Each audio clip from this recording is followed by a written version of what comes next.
नमस्कार बच्चों, मैं Sudha Gupta from Raghu international school.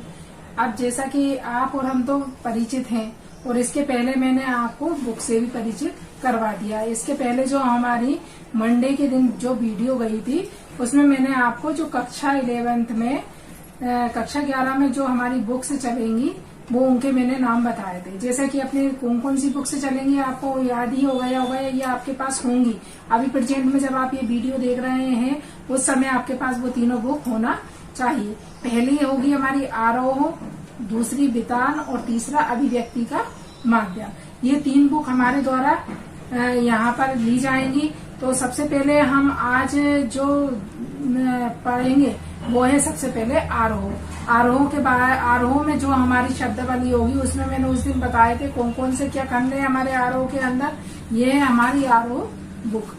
ये इस तरह की आरोह बुक होगी हमारी, जिसके अंदर से हमारे 2 खंड होंगे। कौन कौन से 2 खंड होंगे? एक गद्य खंड होगा और एक पद्य खंड होगा। तो पद्य खंड मतलब वो काव्य खंड नहीं, तो आप सोचो कि क्या बोल रही है मैडम। तो सबसे पहले गद्य खंड होगा। गद्य खंड होगा उसमें जो हमारे ये चैप्टर रहेंगे वो यह रहेंगे और इसके बाद सेकंड जो हमारा खंड होगा काव्य खंड। इस तरह से हमने खंड उसमें भी पढ़े थे, 9th क्लास 10th क्लास में भी पढ़ चुके हैं। गद्य खंड और पद्य खंड क्या होता है इनके बारे में समझाने की जरूरत ही नहीं है। गद्य खंड में आती है हमारी कहानियां और यहाँ पर कुछ कहानियां यथार्थवादी होती है। यथार्थवादी मतलब सत्यता पे टिकी होती है।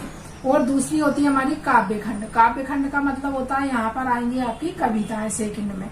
तो सबसे पहले हम आज जो गद्य खंड में है उसका सबसे पहले फर्स्ट पार्ट जो है वो है हमारा प्रेमचंद।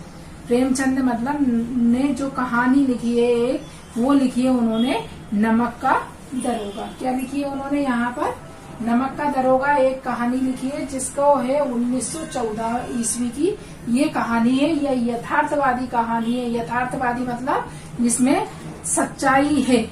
यहाँ पर उन्होंने एक सत्यता को करा है। ये उस समय की कहानी है जब एक नमक, आपने नमक के बारे में पढ़ा होगा, आपने जो सामाजिक विज्ञान वगैरह मतलब जो आपकी SST वगैरह उसमें बताया होगा। नमक जो एक अभियान शुरू किया गया था उस समय की ये यहाँ पर घटना है। तो यहाँ पर सबसे पहले, अब जैसे आपसे मैंने पहले बोला था वीडियो में जब हमने स्टार्टिंग करी थी कि यहाँ पर हम एक कंपटीशन की तैयारी करेंगे। तो आज हम ये फर्स्ट पार्ट है जो हमारा सबसे पहला पार्ट है, ये इसी से हम कंपटीशन के बारे में बता देते हैं कि इसमें आपसे क्या क्या पूछा जा सकता है।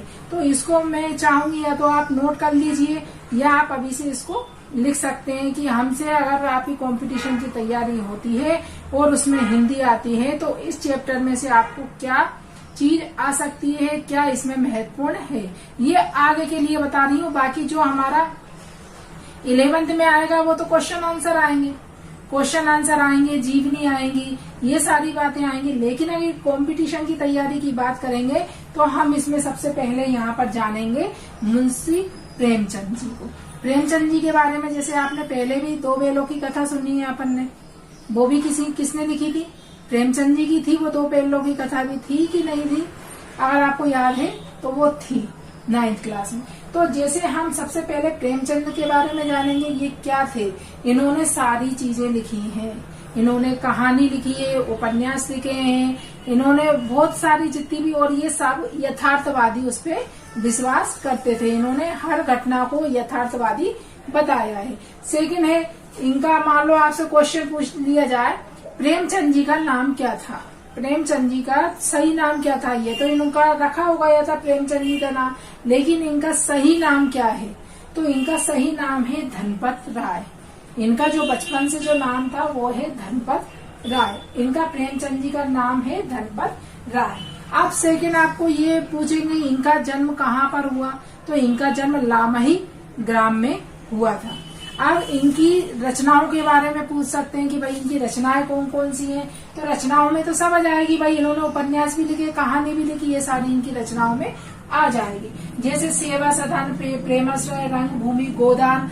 गोदान इनका बहुत ही महत्वपूर्ण उपन्यास है। ये क्या है? गोदान उपन्यास है। सेवा सदन भी इनका उपन्यास है। पंच परमेश्वर कहानी है। पंच परमेश्वर क्या है, अगर आपसे पूछ लिया जाए प्रेमचंद की पंच परमेश्वर क्या है, कहानी है, उपन्यास है, क्या है, तो वो क्या है, इनकी कहानी है। अब इसके बाद बड़े घर की बेटी, पूस की रात, कफन, ये सब इनकी महत्वपूर्ण रचनाएं हैं। और कुछ रचनाएं इसमें हैं जो मैंने बोर्ड पे नहीं लिखी है, उसके बारे में भी आप जान सकते हैं। अब हम ये जो आज यहाँ पर इनकी द्वारा ये लिखी गई है, ये कहानी है नमक का दरोगा। कौन सी कहानी है ये? नमक का दरोगा। अब इसमें सबसे पहले जो मुहावरा इन्होंने यहाँ पर कहा है, धन के ऊपर धर्म की जीत, धन के ऊपर धर्म की जीत। मतलब यहाँ पर क्या साबित करना चाहते थे यहाँ पर प्रेमचंद जी? धन के ऊपर धर्म की जीत का मतलब क्या होता है?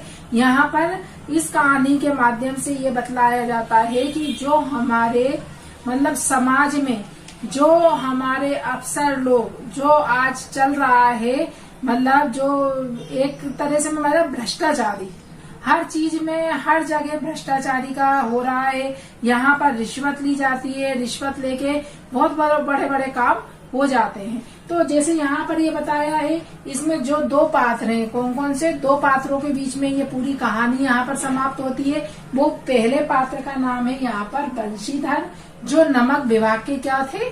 दरोगा थे, नमक विभाग के दरोगा थे। दूसरे थे यह पंडित आलोपी दीन, जो एक जमींदार थे।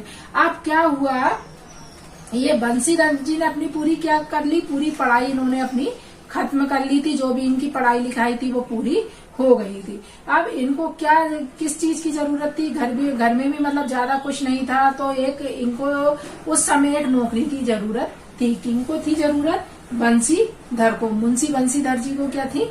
एक नौकरी की जरूरत थी। तो इनके पिताजी ने इनसे ये कहा कि बेटा तुम नौकरी तलाश करने के लिए जा रहे हो, लेकिन आपको नौकरी किस तरह की तलाश करना है?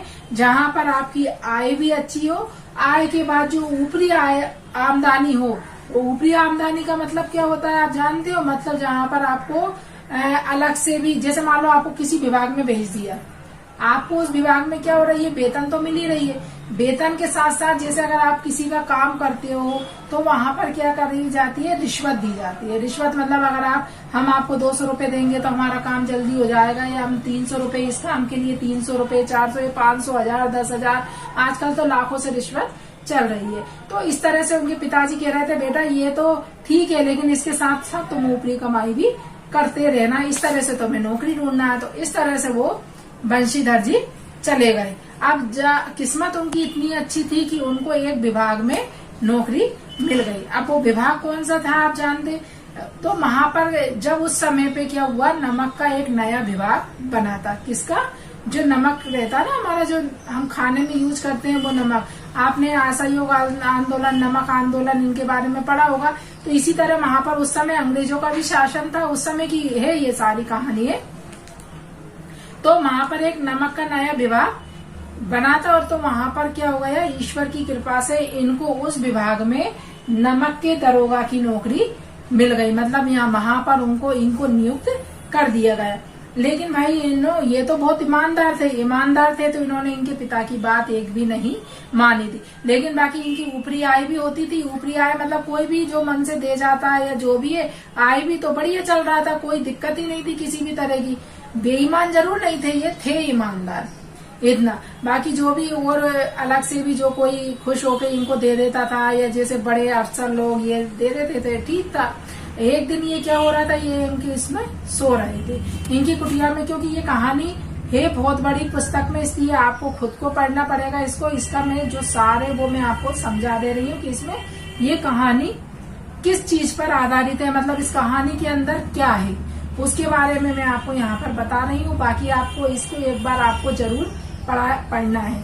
तो इसमें क्या था कि एक दिन ये सो रहे थे, सोते सोते इनको वहां पर जो नदी के किनारे ही रहता है, नमक का सागर के किनारे ही नमक का वो कारोबार रहता है। तो इनको ये अपनी कुटिया में सो रहे थे, तो इनको रात को कुछ हलचल आवाज आई, गाड़ियों की आवाजें आई। तो ये बाहर इन्होंने जल्दी से अपनी वही वर्दी पहनी, अपना तमंचा मतलब बंदूक को उठाया, और ये भैया वहां बाहर चले गए। वहां बाहर देखा तो वो गाड़ियों में बहुत सारे सामान था, बोरियां वगैरह थी, तो इन्होंने उन गाड़ियों को रोक लिया। अब इन्होंने जैसे ही उन गाड़ियों को रोका तो उन जो वहाँ के जो जमींदार के वो वहाँ पर क्या था, जमींदार के जो वो नौकर चाकर थे वो लेकर जा रहे थे। तो इन्होंने वहाँ रोका, जैसे ही इन्होंने गाड़ियों को रोका तो उनके जो नौकर वगैरह था उन्होंने जमींदार को फोन लगा दिया। उन्होंने कहा यहाँ इसमें तो कुछ नहीं है, लेकिन इन्होंने जैसे ही नमक वो बोरियों को हाथ लगाया तो उसके अंदर क्या था, नमक था। तो उनके नौकरों ने उनके जमींदार कौन थे यहाँ पर, अलोपी दीन, पंडित अलोपी दीन। भाई पंडित अलोपी दीन तो ऐसे व्यक्ति थे, वो ये सोचते थे हमेशा लक्ष्मी मतलब पैसा है तो दुनिया है, अगर हम किसी को पैसा दे देंगे तो मेरा काम हो जाएगा, मुझे कोई नहीं पकड़ सकता। तो वो पैसे के उसमें इतने वो थे कि मेरे पास तो लक्ष्मी है, ये है तो मेरा सारा काम हो जाएगा। जैसे ही उनको मालूम चला कि वहाँ जो जितनी भी गाड़ियां हैं वो किसी ने, दरोगा ने रोक रखी हैं, तो वो वहां पर आए। उन्होंने दरोगा से कहा कि भाई देखो तुम मुझे अभी तक अच्छी तरह से जानते नहीं, मैं यहाँ का जमींदार हूँ, ऐसा हूँ, मेरी वहां पर इतनी पहुंच है। हम बोल देते हैं ना, बहुत से लोग कह ही देते हैं कि मेरी यहाँ पहुंच है, मुझे तुम ऐसा नहीं कर सकते ऐसा, लेकिन फिर भी वो नहीं माने। उन्होंने कहा मेरा तो सरकारी हुक्म, उन्होंने कहा सरकारी हुक्म। तो उन्होंने कहा ठीक है सरकारी हुक्म है तो हम थोड़ा बहुत लेन देन कर लेते हैं।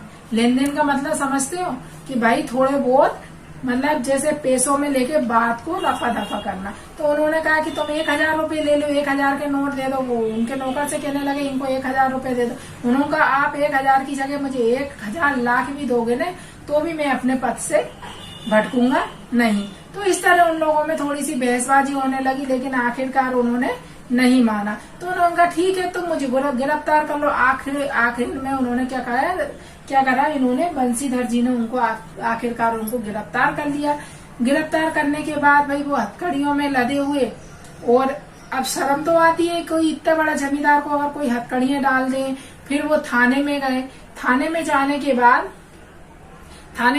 बाद क्या हुआ, उनके ऊपर केस लड़ा गया। केस में से मुकदमा चला, और जब वो अदालत में पहुंचा, अदालत में तो क्या हुआ कि उनके खिलाफ ही बोला गया। वहां पर ये कहा गया इतने बड़े जमींदार के क्यों, क्योंकि वहां पर जो कर्मचारी था उनको पैसों के द्वारा खरीद लिया गया था। पैसों के द्वारा उनको खरीद लिया गया था। अब देखो कुछ लोग तो बिक जाते हैं, कुछ लोग इतने ईमानदार होते हैं, वो अपने धर्म से टस से मस नहीं होते, वो कभी बिकते नहीं है। कुछ लोग बहुत से लालची लोग रहते हैं जो अपने आप को बेच देते हैं। तो इस तरह से उनको, लेकिन यहाँ पर क्या हो गया, जमींदार को सही साबित किया गया, जमींदार को सही बताया गया और उनको गलत साबित किया गया। किसको गलत साबित किया गया, ये जो यहाँ पर थे बंसीधर, इनको गलत साबित कर दिया गया और इनको इनकी नौकरी से हाथ धोना पड़ा। मतलब इनको लास्ट में क्या करा गया, इनको इस्तीफा पत्र इनको भेज दिया। जब इनको इस्तीफा भेज दिया तो इसके बाद इनके पिताजी इनके खूब बहुत गुस्सा हुए कि नालायक कैसा लड़का है, मैंने इतना समझाया था लेकिन भाई, तो ऐसे करके उनको डेली की गालियां देने लगे। लेकिन एक दिन आप विश्वास नहीं करोगे, जब आप इसको पढ़ोगे तब आपको, एक दिन अचानक से उनके घर पर कौन आया, बढ़िया सज धज के एक रथ आया। रथ मतलब इतना सजा धजा था बहुत सुंदर तरीके से।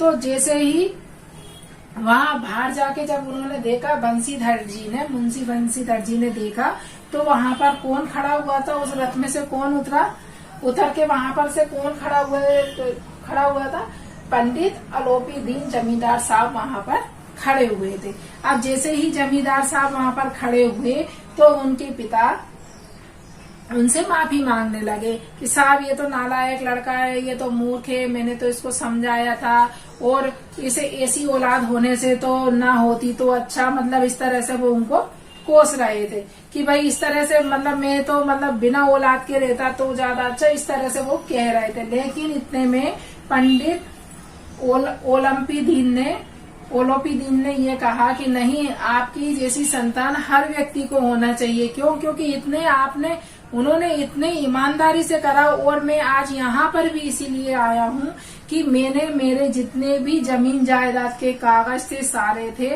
जितना भी था, आज मैं अपनी पूरी कमाई का और मेरे जितने भी सब जगह जितने भी काम धंधे बन रहे हैं उन सब का मैनेजर आपके लड़के को बनाने के लिए यहाँ पर मैं आया हूँ। कि नहीं तो फिर इतने में बंसीधर बोले कि नहीं, मैं इस लायक नहीं हूँ, मैं अयोग्य व्यक्ति हूँ।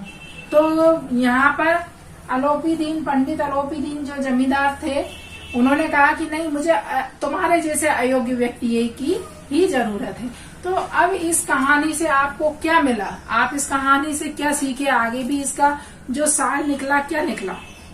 इसका मतलब ये कि हमेशा किसकी जीत होती है, हमेशा ईमानदारी की जीत होती है। और यहाँ पर भी कौन शर्मसार हुआ, यहाँ पर भी कौन, जो पंडित अलोपीदीन थे वो जमींदार यहाँ पर भी शर्मसार हुए। उन्होंने उनसे बंसीधर जी से क्षमा मांगी और वापस उनको वो नौकरी न मिलके उन्होंने जो अपने यहाँ पर उनको नौकरी दी। तो ये यहाँ पर एक यथार्थवादी कहानी है। यहाँ पर ये इसीलिए ये धन के ऊपर धर्म की जीत, धन के ऊपर धर्म की जीत, मतलब यहाँ पर धन काम नहीं करा, यहाँ पर धर्म काम करा, क्योंकि बंसीधर ने अपना धर्म निभाया और यहाँ पर जमींदार ने अपने धन को से उनके धर्म को खरीदने की कोशिश की।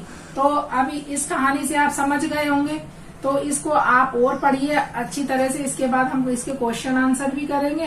तो यहीं पर हम हमारी इसको वीडियो को खत्म करते हैं। जय हिंद, जय भारत।